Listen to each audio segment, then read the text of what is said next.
Hello, everyone, and welcome back to our Dawson's Creek rewatch. We are on season 5 in the new year here, and we are on episode 3 and 4. So we're going to jump right in. Episode 3 is called Capeside Revisited. The summary is Dawson finds his dad won't support his decision to drop out of school. Joey learns of Pacey's presence in Boston. Mm-hmm. I'm glad they didn't stretch that out too long. Right. Me too. Yeah. Like her, not knowing he was not there. knowing he's there. Yeah. I liked how she found him too. That was fun. Like how she discovered he was there. That's a very fun TV show way to do that. I liked that. All right. So in the beginning, it's Busy Phillips. What is her character's name in the show? I keep forgetting. I think it starts with an A because she had an A necklace on. It's not Allie, is it? No. I don't think so. I don't know. It's her, Jen, and Joey. Abby? Is it Abby? No. Maybe. No. That was the one that died. That's weird. We should know, but we'll figure it out. I gotta look it up now. Because it's probably in our notes from last time. I probably wrote it down. For the opening season. Dang. This is not okay. We've had a day. Okay. Well, anyway, the three of them are at dinner. Well, you look that up. And they're kind of having like a girls' dinner, and they have a 9.5 weeks reference. Audrey. Okay. We even talked about that. Okay, it's fine. It's fine. She's always busy to me. I know. Like when I see her, I'm like, that's who that is. But anyway, so they're having this sort of like girls' night. And then Joey gets up to go to the bathroom, and she's like, when I get back, this episode of Sex in the City better be over. But how funny when Jen answers her little cell phone, and they're like, is that a booty call? I'm like, remember booty call? Yes. And Jen's like, maybe, or kind of. And then when Joey walks away, they say, okay, Charlotte. And I was like, but yeah, that's so true. I loved that. Yeah, that was funny with the booty call from, I can't think of his name in the show either. Just Chad Michael. Chad Michael. Booty calls made me laugh because I was like, oh my gosh, I remember the days of those. Not exactly, it would never be that exactly laid out, but it's like, what are you doing? Okay. Yeah. Especially after a night out. Oh, like, yeah. Late. It'd be like, hey, I'm going to stop by. Yeah. Are you there? Are you home yet? Exactly. Oh my God. Hilarious. And Jen's hair. Okay. Why is it always so good? I know. Her hair is so good. It looks so good. She's one of those people. She's so lucky because it can be any length, any texture. Because right now she's wearing it really short and straight. Current day. It's so cute. Have you seen it? It's a little bob lately, yeah. And then, but then she has it long and wavy, and it's so cute. It's like timeless. When she had it super short, cute. So cute. Hello? I loved it. I know. Her hair's really good. She has good hair. Really good right now. And okay, so I said, I realize it's a plot point that you have to have, but Dawson quitting school so quickly, I know, was really rubbing me the wrong way. Did you not understand what his parents were saying too? I totally was on their side. I was totally on their side. Like his mom's like, you're going to make new friends. And his dad's like, you got to give this a chance. Like you've only been he was only there for the summer. Right. And he's like, I've seen enough. And I totally understood what the parents were saying. Like, this is your dream and like an opportunity that most people aren't going to get to realize this dream. You're not going to have the same level of opportunities in Boston or really anywhere else. Yeah. So like, don't quit yet. Right. Give it more time. Right. Also, hooray, they fixed Gail's hair this season. Oh, her hair's so cute. It's so much better. So much better. Like, I like Gail's look this season. The hair. And then I noticed like she looks older. Like in her face, but like she has a kid in college. Yeah. Like in a good way. Well, I'm telling you, and I say this so many times, I feel like media nowadays, people who are our age do not, you just expect them to not look their age. Right. In media. Right. Well, even in regular life, we're expected to look like we're 25 when we're 45. Like that's insane. But I feel like in the 90s, like, people who were supposed to be in their 40s look like they're in their 40s. Right. And there's nothing wrong with that. Not at all. And she's cute. Like, she's not dowdy. No, but she looks like her age. Yeah. And Mitch, too. He's really good looking, but he doesn't look super young. He looks He looks like he's in his 40s. Yeah. Can we just go back to that? Like, can we just look lived in? Like, here's the thing. You can still look lived in and look good. Agree. So I just thought of something funny. Oh, what? That relates. I was like, I'm saying that. She's laughing at me. What? No, that's why. Oh, no. God bless men husbands. She's sometimes. trying to figure out how to say this, and it's really fun to watch. God okay. Bless. So I was watching some clips from a rehearsal of mine, not the ones I sent you recently, but from a couple weeks ago. And I was watching it and I was doing it. I was like, man, you know how we are. Oh, we're so mean to ourselves. I sound good, blah, blah, blah. I was like, I look kind of like big. That's not my actual, fine. I know. I'm just That's what we do. That's what we do. Yeah. So you would expect the person to just be like, no, you don't. Or be like, oh, you're fine. He's like, and I was like, oh, like I just look kind of like boring and kind of dowdy, whatever. And he's like, well, you're not supposed to look good, right? Well, I was about to ask that. And I was like, well, no. So you're saying I don't? And he was like, no, I'm just saying like, you're not supposed to look like this polished, glamorous, whatever. You're supposed to look like a mom, But it was just the way he said it. He goes, you're not supposed to look good, right? And I was like, well, no, so but you're saying I don't look good, right? There's no win for him. There's no win for him. There's no win. And I was like, well, no. And to that point, like I was like, oh, I should get my nails done. And I'm like, no, because this woman's a hot mess. And you know what? I'm going to paint my own nails. I don't think you should wear lashes. I meant to tell you that. I was going to tell you that. I'm not going to. After I was watching some of the clips you sent, I was like, you don't need to wear lashes. That's going to throw it. It is. And because throw it. we're performing it up That's close. It. That's why. If I was on a farther stage. Yes. But they'll be obvious. And it's like this woman can't even like make a meal, but she can wear fake lashes and get her nails done. So I'm just gonna paint my own nails. But do you need them painted? Probably not. I was gonna say I might not. We'll see. I don't know the show. I mean, I know enough about it to know that lashes are not functioning well. Right. Let's put it that way. So anyway, we'll see. But anyway, I just thought that was really funny. He's like, well, you're supposed to look like that. Not good or whatever. Well, I think what he probably meant was don't stress it. Yeah. You don't need to be so worried about looking 100% put together. Right. Because you're not supposed to be put together. Correct. Right. And I'm supposed to be the mom in the show. You're supposed to look your age. I'm not supposed to look like the teenagers in the show or the young adults. You're supposed to look your age. To be this age. Yeah. Right. It's just hard because we're so conditioned. Yeah. We are so conditioned to think we have to look younger. Right. And we are put in situations as performers a lot of times. Mm-hmm. And let me tell you what, as somebody who is short, I do, just for that matter alone, I'm short and I can pass for younger easier than somebody who's tall. Mm-hmm. Right. I mean, that's just the way it is because of my height. But when I'm in a situation with somebody who is extremely younger than me, it is stressful because then you worry about it even more. Yeah. Right?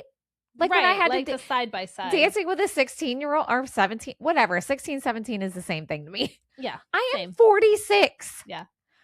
Like you cannot hide that age gap. Right. I don't give a listen.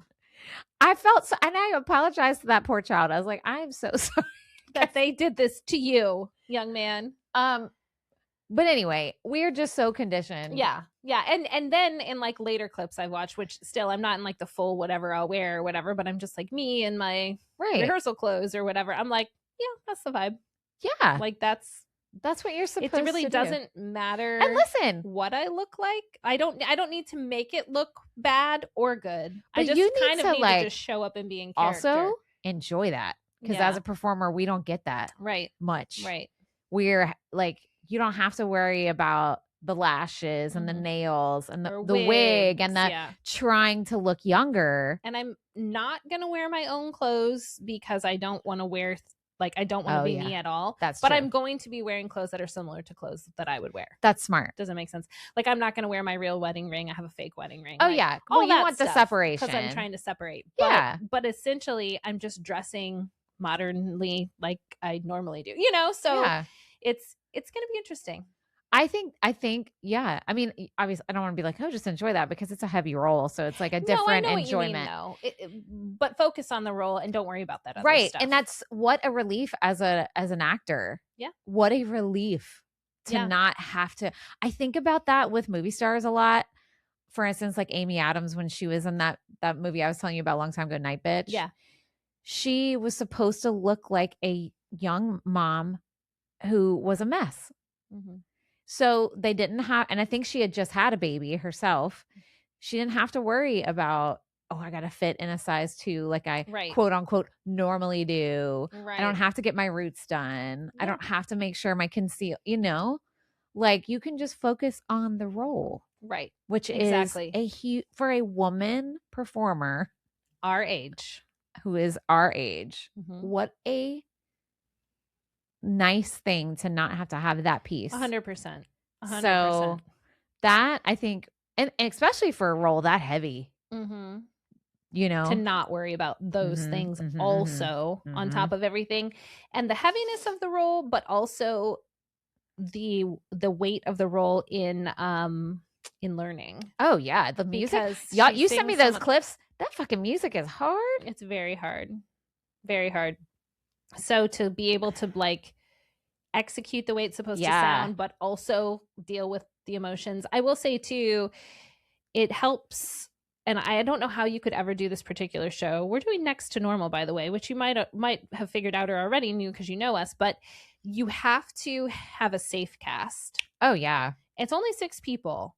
But if even, I've realized, because our cast is amazing and we have that. Yeah. If even one person is not that, you can't do this show. But y'all were aware of that from the beginning. Like, because y'all knew you had to have people that you knew in some capacity. One of the two of you.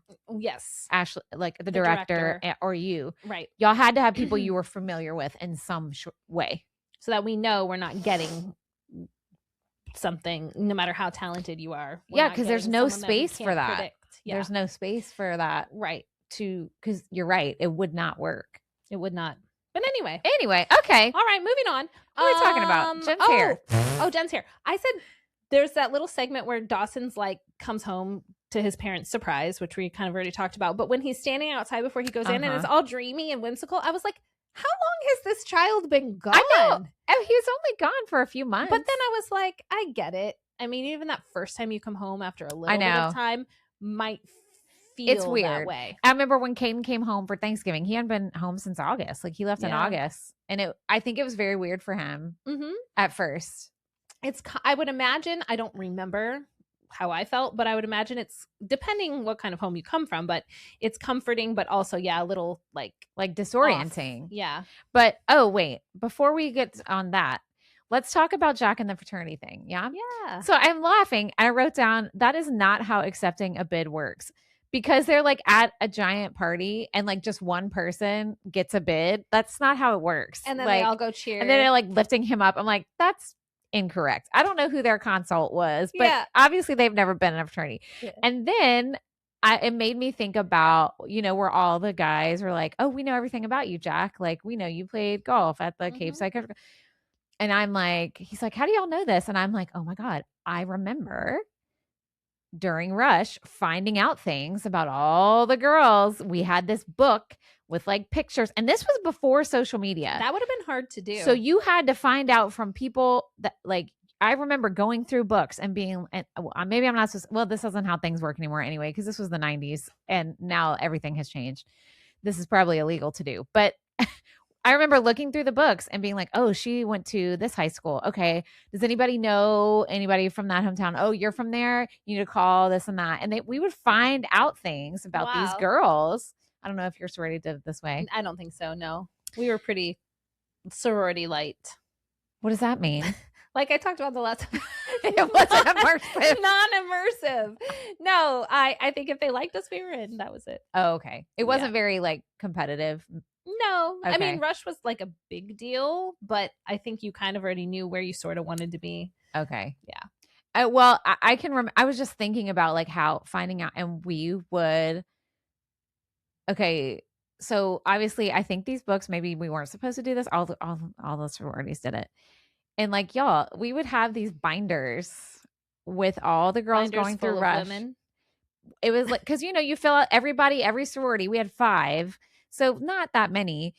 Everybody got the same application with a picture. And so everybody would get photocopies every house. And then we would have a book and we would sit there. And before Rush started, like the night before the girls came, a picture would pop up. We would have a slideshow, picture would pop up and be like, anybody know? And we would go fast because if it was somebody I knew from my hometown, I'd be like, oh yeah, I know her. And we had codes for how we would talk about stuff. Oh my God. All this was coming back to me as I was watching this. Oh yeah. If there was somebody who got around a bit, or word on the street was, we would have to say QR, which meant questionable reputation. Oh, I know. How terrible is this? Audrey, Joey's roommate. Literally. I mean, to be fair, that could have been said about me when I went through Rush. But there was also like golden rules. Like if you were a legacy or if you had friends in the room, you would have to get up and leave. Like if I knew, like it was like my best friend's sister or something, I'd have to leave because that's not fair. It's like biased or whatever. And they didn't want you to hear something. You would have to be put in a weird situation. I get that. You know, and we would have siblings that would come through and so they'd have to leave. Or people would, if they were uncomfortable, being like, I'm going to just go, and then they'd come back in. Okay. But yeah, QR was one.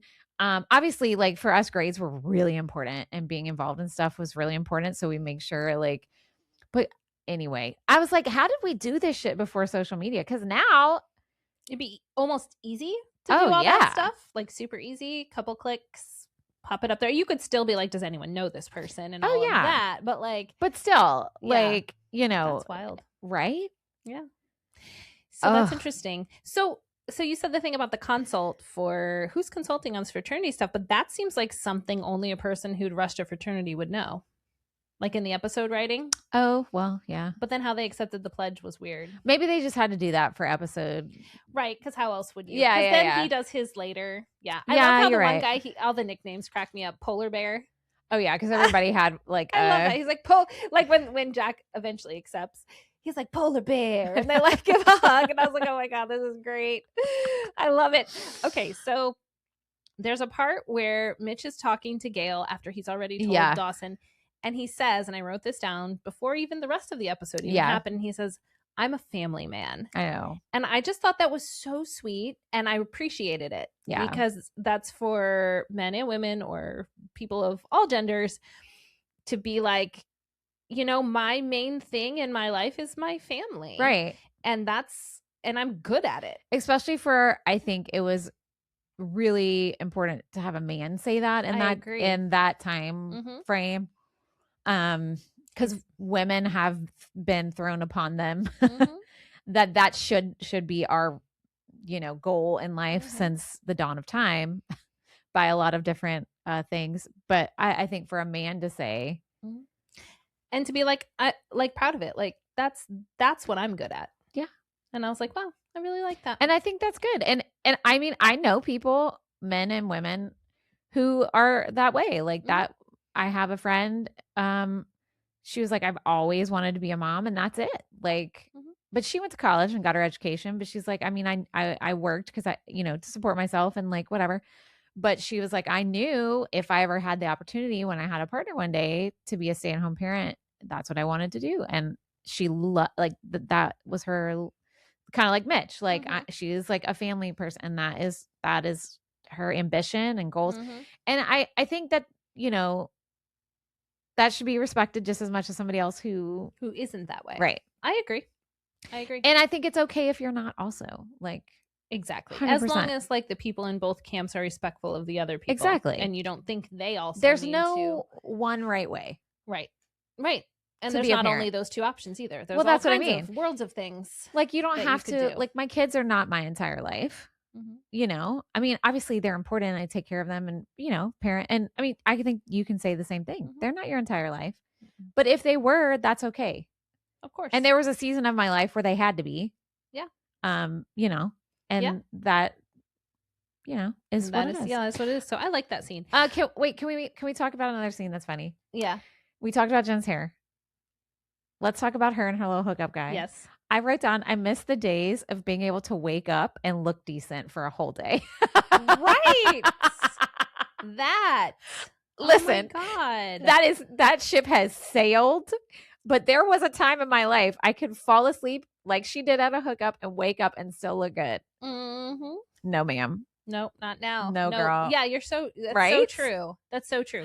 And it's not even that she looked like glamorous or anything. She just looked like fresh faced. She had her nasty clothes that she had on the day. But she looked great. And she's walking around, sitting in that nasty dorm room, like, you know, okay. And I was also dying because they're like 24 hours, no sex. And I'm like, do you remember when that was a hard thing? Yeah. Like now it's like 24 times 10 times 20 times 100. Like it's like, but then I was thinking, you know, it's because when you're in that new relationship and you're young, those two factors, a new relationship and you're young, all those things are firing. Yep. And it is hard to go a whole day. And I'm like sitting there, I was laughing out loud. I was like, somebody give me that bet. I will win. Yeah. Like done. I'll put on my little sleep mask. See you in 24 hours. Nobody touched me. Barrier. Yeah. Oh yeah. I know that's actually a great point. I love too.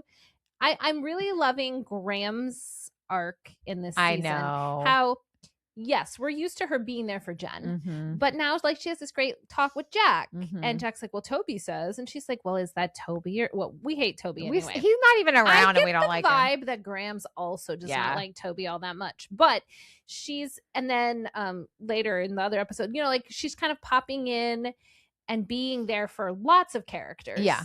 And I like that. I do too. I think that's fun. Also, I did back to Mitch. I wrote that he's not wrong with all the advice he gave Dawson, especially when he said, seize this opportunity.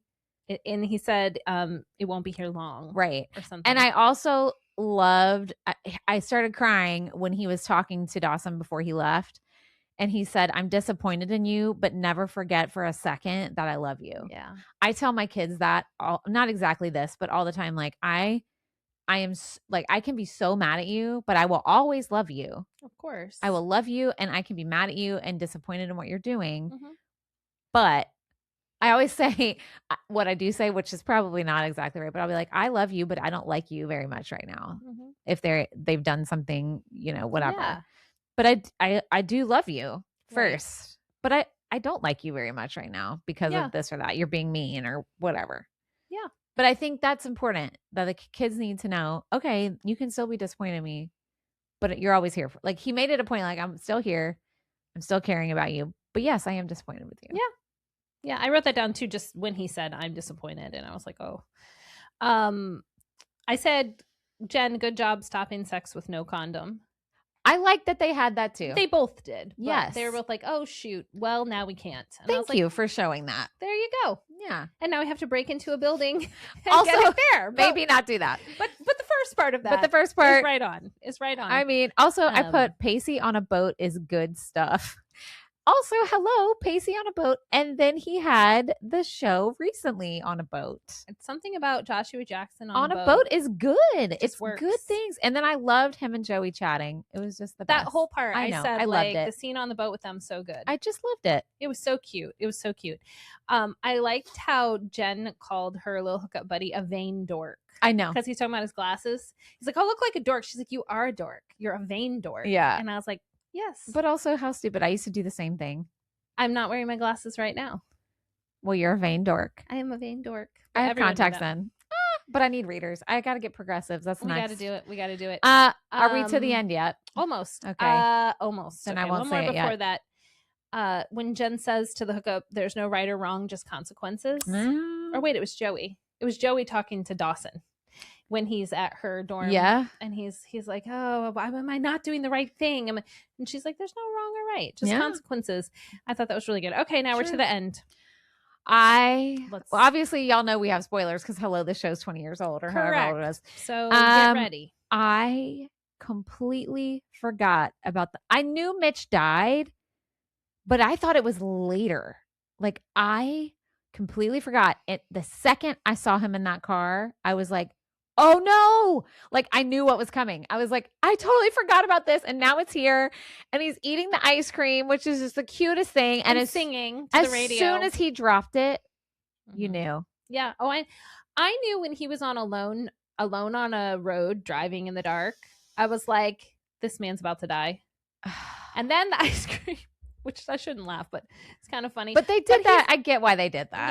Yeah. And he's very like, it's showing just how happy and go lucky he is, even being disappointed in Dawson. Like, he's going home from the grocery to like meet up with his wife and baby, eating his little ice cream. Like, he's not drinking and driving, he's eating ice cream and driving, and it's like, but also that I like the little PSA of distracted driving. Yep. Ooh, are you a distracted driver?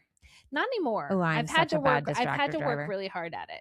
Like, I will like just put my phone not near me. And then I also just like whatever I'm listening to, I listen to. Like, I've tried to fight back against it, partly too because I'm getting older and my reflexes are slower. Same. So I need to be like, yeah. Well, and focused. that's again my focus word for the new year. Mm-hmm. That's one of my things I've got to be better about. Like, I'm not scrolling while I'm driving or anything, but red lights. I'm really bad at red lights. Yeah, checking my phone at a red light, and that's still distracted driving. Right, because then you got to get back in it. And stuff can happen at red lights. I've seen people get rear-ended. I've seen cars come out of nowhere. So like, I need to just put the phone in the back seat and leave it.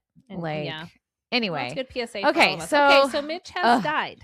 Now, next episode. So we're on episode 4. FYI, I cried from the. To be fair, I watched this the day after Christmas. My emotions were already in place. Here's the summary. It's called The Long Goodbye. As Dawson takes on the responsibility of holding the family together following his dad's death, his friends all look for ways they can help ease the pain. Woo, there was so much. I mean, and I'm going to not cry right now because I did so much crying this holiday. I don't want to do it anymore. So we're just not going to. Plow on through. The first few minutes are sad instantly. I mean, you are sad this whole episode. And I was thinking about what we've talked about before, where originally when you watched this, you would have had to wait a week or maybe 2 or maybe longer. So you don't know. And I liked the reveal because all you see is Mitch getting the accident. So you don't know.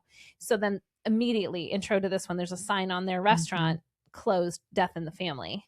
So I was like, okay, that answers viewers' questions immediately. Right, immediately. Yeah. What got me the most this whole episode was the Mitch memories. Yep. And so many people had them. Every person had one. Joey, Pacey, Jen. Yeah, they all. And I loved them. I love how they did that because it showed how he touched everybody's life. But that was so hard to watch. It was. Oh, God. It was. I said, oh, no, I watched it 2 days after Christmas. My bad. I said this episode gave me a very therapeutic sob the entire time cry. But it felt good to me because I was in a very weird state of meh is what I called it. This whole holiday season, because I had a lot happening. It was the first Christmas without my mom, first Christmas with no living parents, which is very weird. And I'm sure other people out there have been through that, some sooner in their lives than you expect. And also, like, my stepdad is dating already, and that's a whole other story, and I'm not going to get into his business, but that's a whole weird dynamic.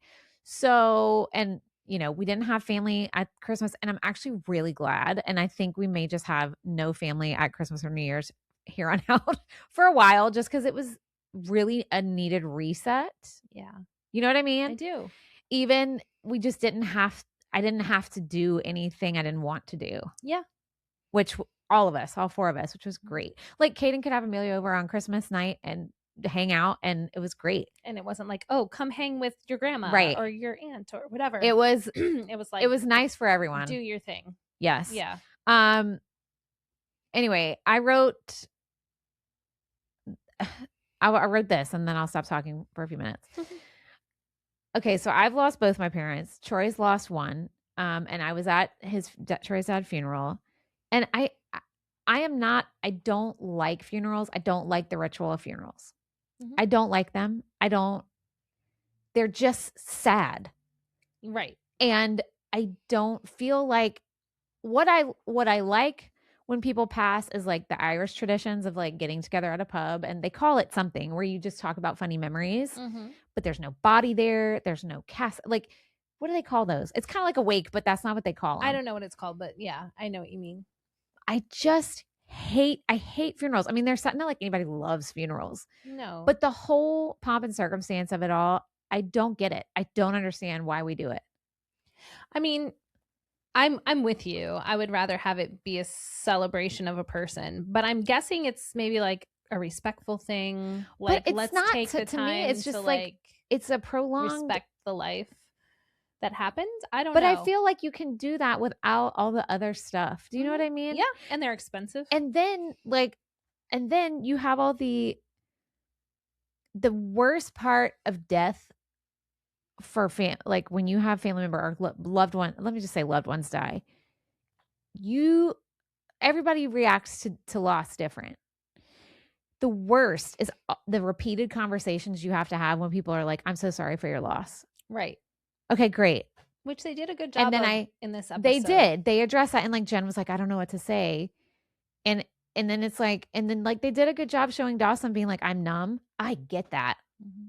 Because he had to be. Yeah. I kind of had that when I was a kid just because everybody around me was like losing their shit. And I was like, just kind of just numbed it down because there wasn't space for me.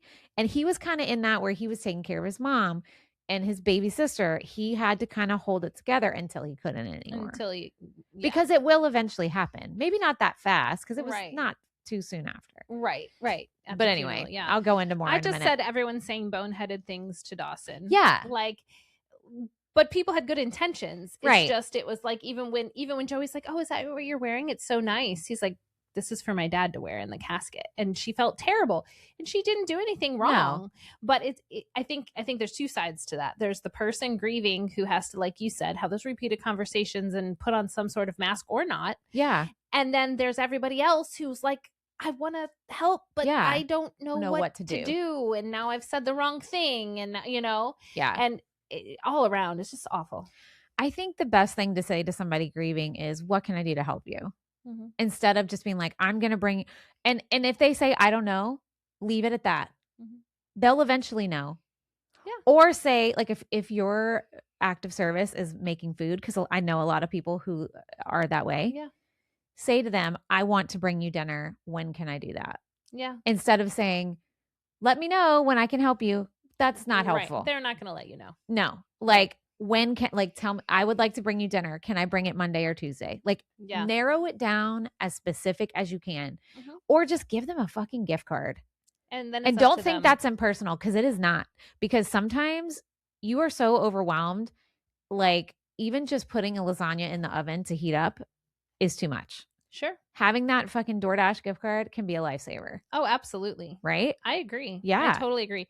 Even with my parents on their birthdays or holidays or their anniversary, I send them food usually because my dad can't really take my mom out to dinner anymore. And then they don't need silly, stuff. And there's two of them. So it's like silly to even get carry out. They just make food at home. But they like it. And I will say, I will give them a date and time, and obviously they can change it if that's not going to work. But I'll be like, tomorrow at 5:00, I'm going to have food delivered. Tell me exactly what you want and from where. See, that's great. And every time my dad, he'll tell me because, so one or two of the times I just added in like a dessert or something too. I was like, oh, okay, yeah. Cause at the end it's like, do you want to add a cookie or whatever? And this last time he was like, no dessert needed. We don't eat it. And I was like, okay, but that's because an example. Because for you, it'd be like, oh, a nice treat, but they don't want it. They're not going to eat it. Yeah. They might maybe give it to my brother who stops by, but he was just like, don't even worry about that. Yeah. Like, this is what we'll eat. And so that's a good example. Yeah. I like that. Yeah. I really liked how Grams did not get religious. I know. Well, and she said, God and I are not on speaking terms this past week. Yeah. I like that too, because even when you are a devout religious person, you get pissed. Yep.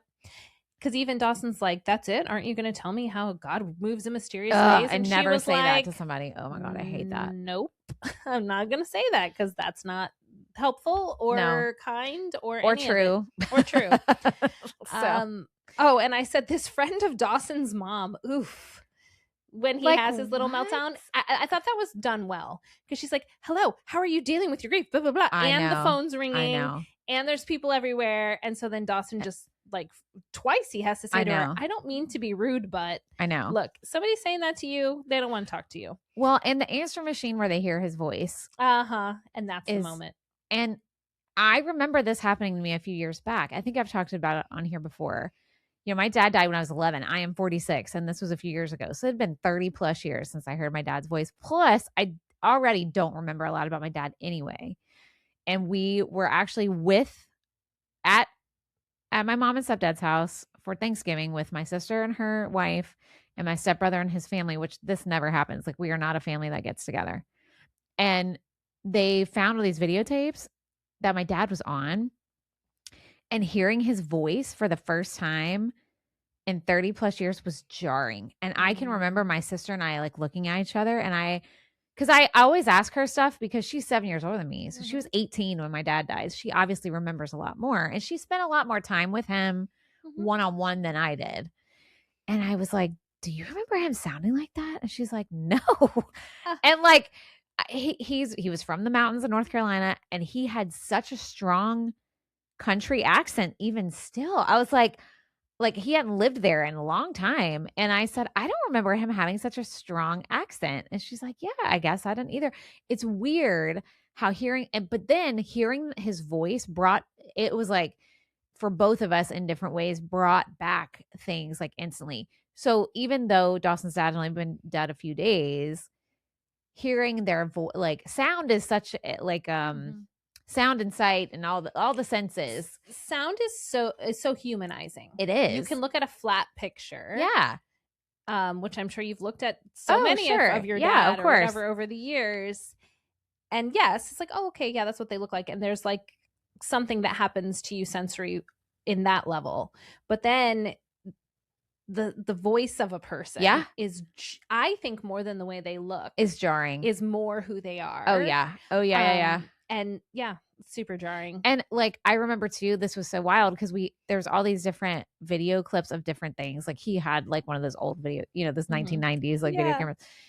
And he was at a family reunion, and he started speaking in Spanish, like fluent Spanish. I like literally. And I was like, he spoke like Spanish? And my mom was like, yeah, he spoke like 4 languages. He spoke Russian. Oh my God. Like, I was like, what? Like, and my sister was like, yeah. She's like, I'm trying to remember. He spoke German, I think. And I was like, my dad was very smart, obviously. But like, those are very like, and different from each other. Like, Russian is different from Spanish. And I'm different like, from why? German. Yeah. Like, that's wild. But it was just that was super jarring, because like, you could know somebody speaks different, but he was like fluently speaking Spanish. Yeah. And I remember later I was watching it, and because I got it on like I got some of the videos on like a zip drive or whatever. So I recorded some of it because I wanted to know what he was saying, and I sent it to my friend who's Peruvian, and I was like, can you tell me some of what he's saying? And she was like, oh yeah, he's talking about a mission trip that he went to in Belize and the houses they built and like all the stuff. And I was like, really? Like, I was like, okay. Aw. Anyway, I love it. Anyway, what else do you have? Okay, let's see.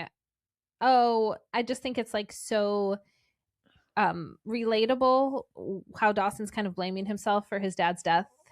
And Joey says all the right things. She does. And I think too, like, I wrote down also the way Joey explains like the weird journey of grief, how it hits you. It's so true. I mean, that happened to me at the weirdest times all this holiday season. Salt and pepper shakers was like the one that really stuck out to me. I could not stop crying about these fucking stupid tchotchke salt and pepper shakers. But that's like she was saying, it hits you out of nowhere. You'll be fine. And then all of a sudden, which is why the question, how are you doing, is so annoying. My stepdad asked me that on Christmas Day and said, well, how are you doing with your mom being your first Christmas without your mama? I said, I was already like on edge. And he said that. And I said, well, how do you think I'm doing? I'm doing shitty. Like, please don't ask me that. Not the question. That's not what you need to ask me. Is how are you navigating all the emotions, or just I'm thinking of you. I know that it's hard. Correct. I'm thinking of you. Yeah. Or I hope you're doing okay. That's fine too. I will take that. But please don't ask me, how are you doing? Because then you have to answer. Because then it's not going to be good, especially from him. Well, yeah. I was so irritated, and he does not listen to this. But if he did, I don't care, because I said I told him. You told him to his face. I said, how do you think I'm doing? I'm doing shitty. Yeah. Like, Tell him, girl. Like, tell him. I mean, like, I'm doing shitty. And he was like, oh, okay. There ain't nothing to say because what do you say when somebody says I'm doing shitty? You can't talk Well, him I'm out doing of it. shitty. Yeah. And no matter what you say, I'm still going to feel shitty because that's just what you have to do when you're grieving. Yeah. It feels shitty. It doesn't feel good to grieve. No.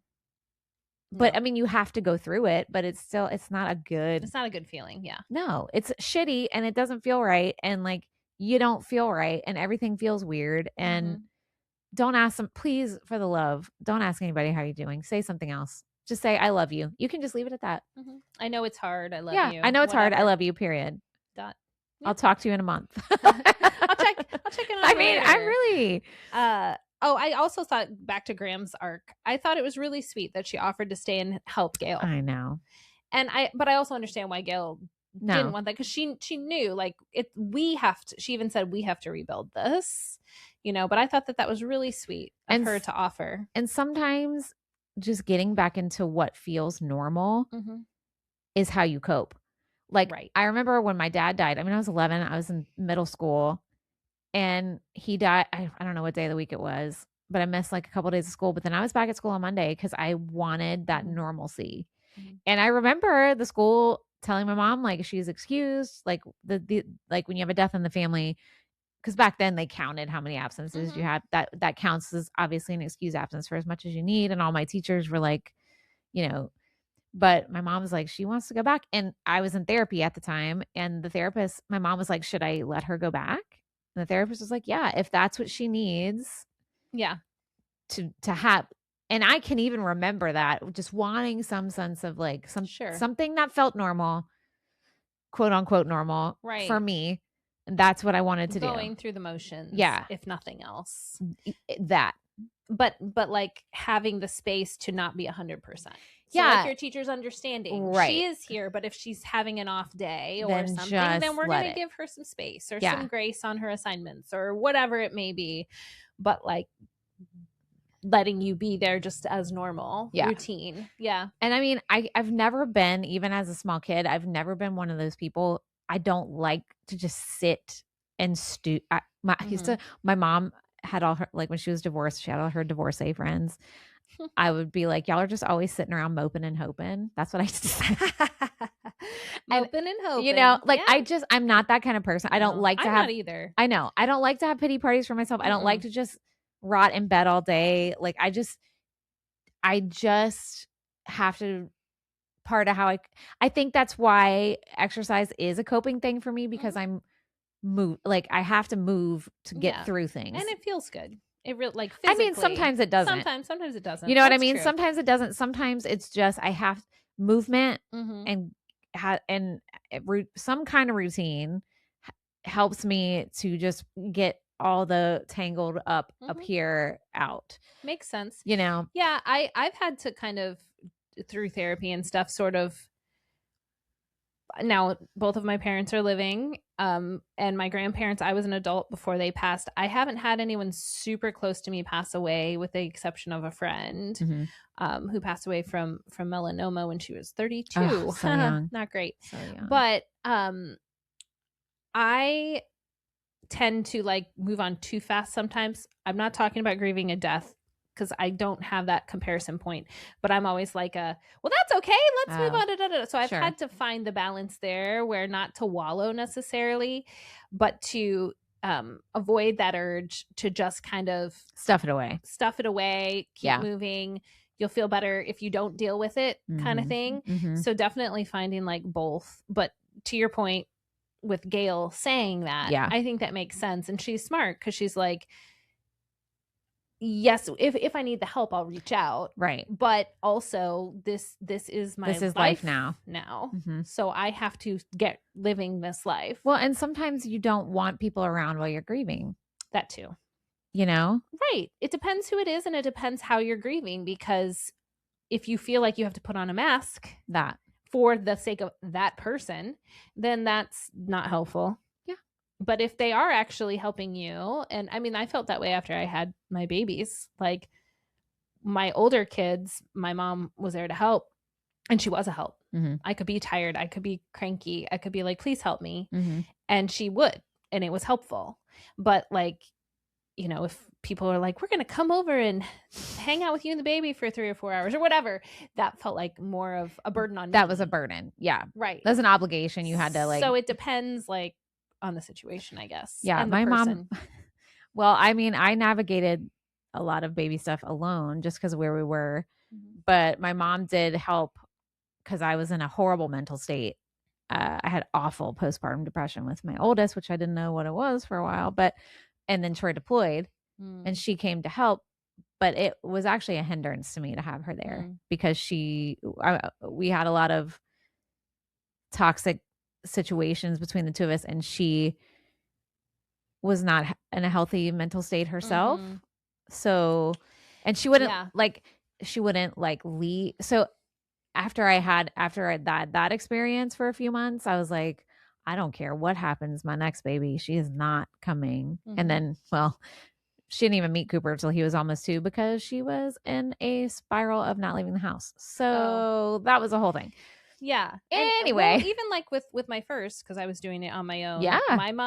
My baby was 3 weeks early, so my mom wasn't planning to come for a month because she was going to come the week after my due date.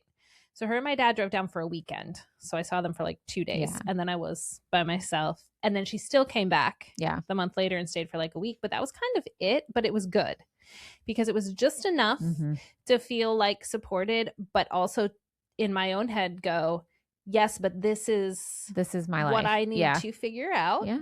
And this is what I need to navigate. And my mom won't be here. Right. And right. her dad's not involved. And I don't have other family. And I have a job. Right. Like, this is all stuff you gotta I have figure to out do, daycare and all the things. And so it's tricky. It's hard. It's a tricky time. Okay. So then Dawson and Pacey's scene on the highway where Pacey takes him out to you didn't like it?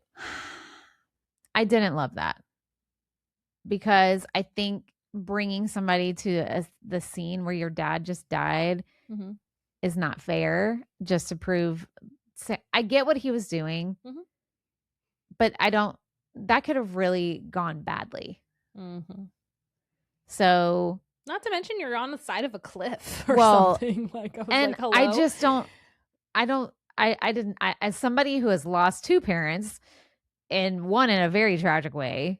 I mean, death is tragic no matter what. Right, but I know you know what I mean. If somebody would have done that to me like that,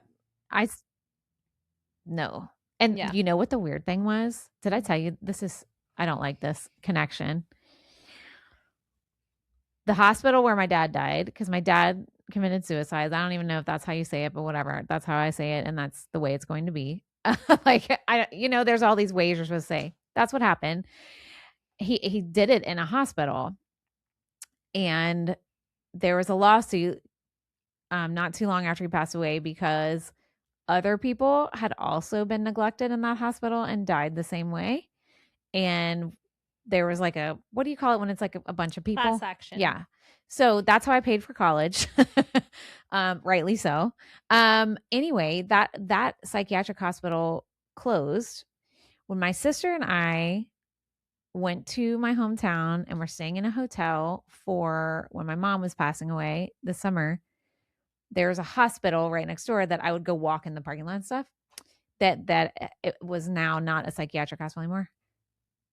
That was the hospital where my dad died. Oh, wow. And we did not even think about it. And then my sister was like, oh, look, that's where dad died. I was like, oh my God. So they died like across the street from each other? It was like close to where we were. Wow. No. My mom was in a different hospital, but where we were, the hotel we were staying at. Got it. Sorry, I may have worded that weird. The hotel we were staying at. And I was like, well, we picked this really well. Of all the fucking hotels. Well, we were trying to pick one that was close to the hospital. Makes sense. Because we weren't sure how long the whole thing was going to take and if we needed to pop over before. Anyway. Right. Yeah, no, you want to be close. That's wild. Yeah, I was like, wow, that's a shitty. And we kind of just trauma laughed about it because that's just what you do. But okay, the end of what did you think about that Pacey situation? I mean, I kind of liked it, like you said, because of what he was trying to do. Maybe it would have been better if he didn't take him there and he just told him. Well, but also, like, here's the thing, even if you factually know that, you can't help if you emotionally feel like Totally. And the bottom line is that his last conversation with his dad, his dad did say, I'm disappointed in you, also said, I love you, and was very loving in the delivery.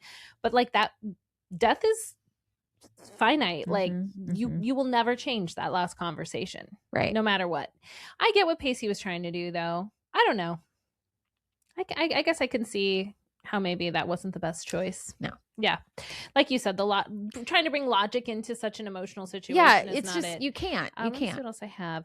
Oh, then, when Gail breaks down and Dawson breaks down at the end, they actually had a good song playing. James Taylor, Fire and Rain. James ending that episode with that song sent me over the edge. That was... I had to... Okay, so I watched this 2 days after Christmas. Troy was upstairs. Kaden I don't know. Kaden wasn't there. Cooper had gone to bed early because he went to the movies and ate too much popcorn and his stomach hurt. Aww. Totally my kid. And so I'm sitting there in my living room alone. I had a glass of wine and I'm just sobbing. I had to just sit there for like 15 minutes after that song. That song. Ugh. I know. It's such a nostalgic like sound too, let alone like what the song says. I did say, and not to make light of it, but Dawson's crying not nearly as ugly. Yeah. But you know what? I bet some of that was real because the guy who played his dad left the show. I mean, they're grieving, but not like his death. He was a huge part of the show and now he's gone. So yeah, I think you're right. I loved the ending where they show the family picture and it's a flashback because Mitch is still alive. Oh yeah. He's like, I think I got the camera figured. Yeah. Very dad vibes. And they take the picture. And then Gail's like, he's like, do you want me to come help you inside? She's like, no, just like mess with your camera. It's fine. And he just has this moment where he like looks out at the water and he looks at his house and he looks at his camera. And you just see, I mean, kudos to this acting job. Because he says nothing. I know. And you just see this look of complete content. I know. On his face. And then the episode ends. And I was like, okay, that was well done. Yeah. Because then you're like, you're still super sad, but you're like, he died a happy man. Yeah. Which everybody wants. That's what you want. You want to, you back want with his wife, new baby, son, maybe a little disappointed, but like grown into a wonderful man who's out there figuring his life out. I don't know. I just thought that was really well done. And that was a tough one. It was a tough one. That was a tough one. If you guys haven't watched it yet, be ready. Be ready. Be ready and be ready for more content. Oh, nice little callback there. Thank you. And we're watching a lot of TV this month, y'all. Okay. We're going to be watching some TGIF, some Dawson's Creek. So if you want to join us, we would love it. Either here on the Dawson's Creek episodes or our regular episodes. Please leave us a review. Please share us with your friends or on social media.